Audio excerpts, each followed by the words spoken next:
ati mimi ni mdogo na mimi ni mjamzito.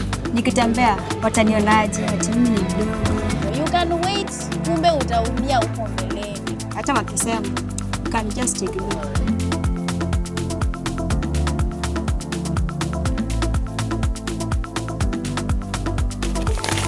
Mbona wasichana waogopa kwenda clinic?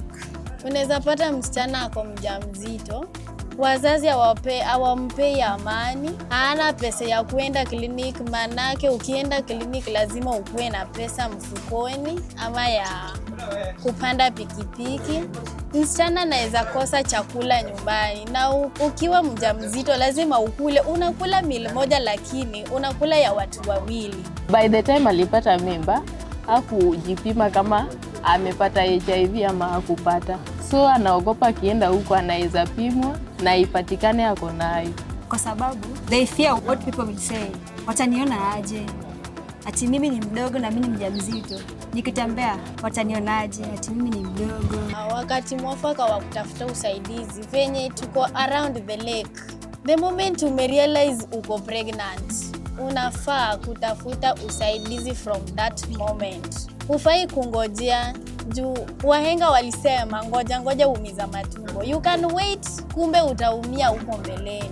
Ukikuwa pregnant na ugumbe uko pregnant, you start preparing yourself. You don't wait. Although inakuanga ngumu kusema eti uko na mimba kama wasichana, lakini kitu inaweza fanya useme ni venye unakuwa handled na wazazi wako ama wenye wamekusurround na hata marafiki. Either you can have a harsh father, harsh mother, anything you do. Sasa nani alikutuma? Hiyo trauma. Unakuwa na trauma na uko mjamzito. The more you are affected mentally, unaumiza mtoto pia. Ukienda clinic, upate nesi na kuongelesha vibaya, utaona tu sifai kwa hapa.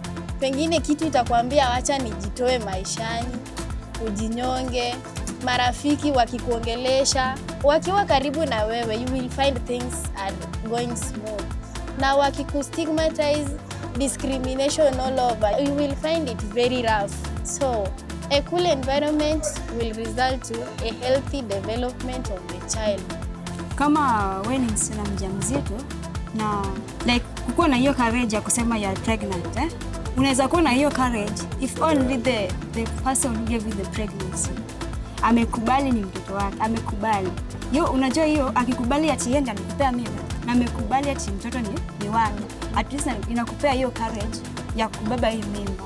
Hata wengine wakiongea, but you know the person who gave you the pregnancy amekubali ati mimba ni yake. Hata wakisema you can just ignore. So hiyo pia inaweza kupea hiyo courage.